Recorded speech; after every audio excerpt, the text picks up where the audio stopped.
Karena Al-Quran itu adalah petunjuk kita, pedoman di dalam kehidupan. Mengapa bulan suci Ramadan dikatakan berkah? Karena di bulan suci Ramadan ini dilipat gandakan kita punya pahala. Jadi siapa yang melaksanakan ibadah sunnah di bulan suci Ramadan ini, sama dia melaksanakan ibadah wajib di bulan suci Ramadan.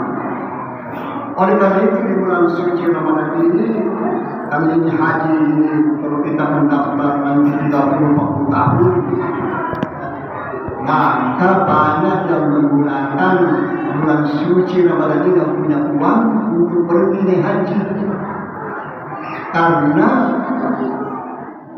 pahalanya nilainya sama dengan melaksanakan haji. Oleh karena itu, ya bagi orang yang punya uang tapi tidak bisa menunggu haji terlalu lama, ya dimanfaatkan di bulan suci Ramadan ini untuk pergi umrah. Karena umrah yang dilaksanakan di bulan suci Ramadan sama dengan pahalanya melaksanakan haji. Siapa yang melaksanakan ibadah wajib di bulan suci Ramadan dilipat gandakan 7 kali lipat. Itulah berkahnya bulan Ramadan. Kemudian yang terakhir di bulan suci Ramadan ini berkah yang paling hebat juga, malam Lailatul Qadar, di mana utamanya lebih daripada 1000 bulan. Kalau kita menghitung 1000 bulan itu 83 tahun 4 bulan. Jadi kalau kita setiap tahun mendapatkan Lailatul Qadar, kita punya umur 60 tahun, 70 tahun bisa mendapatkan 20 kali, itu sudah melampaui amal-amal daripada umat-umat yang terdahulu yang umurnya rata-rata lebih 1000 tahun. Hadirin yang dirahmati Allah Subhanahu wa taala, yang terakhir dari konsep rezeki. Rezeki itu adalah dijamin oleh Allah Subhanahu wa taala. Mengapa Allah menjamin rezeki kita? Karena itulah tanggung jawab Allah menciptakan makhluk hidupnya, maka dijamin rezekinya. Itu kita bisa baca di surah Hud bahwa Allah menjamin makhluknya. Dia mengetahui di mana tempatnya dan di mana simpan makhluknya.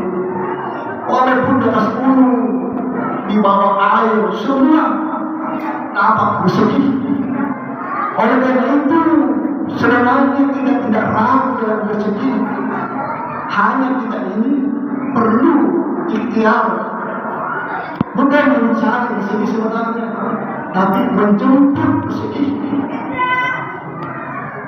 Seperti misalnya ada kalau kita di Pulau Sentral, di terminal, sudah ada, hanya kita pergi menjemput. Kalau kita tidak pergi menjemput, ya tidak bisa kita datang di rumah kita. Jadi bukan mencari, tapi menjemput rezeki, karena sudah dijamin oleh Allah Subhanahu wa taala. Kemudian rezeki itu tidak pernah bertukar, dan jangan kita mengaku bahwa rezeki kita diambil orang-orang lain. Tidak pernah bertukar, tidak punya rezeki. Rezeki sama dengan ajal. Ajal itu kita tidak tahu kapan, meninggal di mana dan bagaimana kondisinya. Begitu juga rezeki. Rezeki kita tidak tahu berapa jumlahnya dan tidak dapat di mana tempatnya kita mendapatkan rezeki. Itu semua takdir yang sudah ditentukan oleh Allah Subhanahu wa taala. Dan rezeki kita tidak mati sebelum harus kita punya rezeki. Jadi orang itu mati kalau habis rezeki. Pernah kita dengar ada pesawat yang jatuh, semua mati, hanya satu orang yang hidup. Setelah itu dikasih seteguk air, sepotong roti. Setelah habis seteguk air dan sepotong roti itu, dia mati. Karena dia masih menunggu rezekinya ada setebel air dan setebel kopi. Setelah habis ya, yang meninggal dulu. Jadi orang mati kalau sempurna dia mendapatkan rezekinya. Dan rezeki itu yaitu tadi pemberian Allah SWT. Jadi rezeki bukan karena kita punya pangkat. Banyak orang tidak berpangkat tapi mengatakan orang berpangkat dan sendiri rezeki. Rezeki bukan dari usaha keras kita. Banyak orang bekerja keras, tetapi ada orang yang sampai santai lebih banyak rezeki.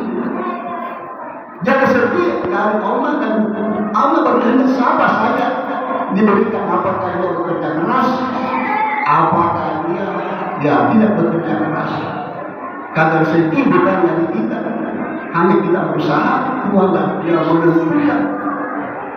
Kemudian terakhir, rezeki ini sumber-sumber setia kita berusaha yang bagaimana kita silaturahmi, kemudian istighfar, dan terakhir begitu dahsyatnya sedekah.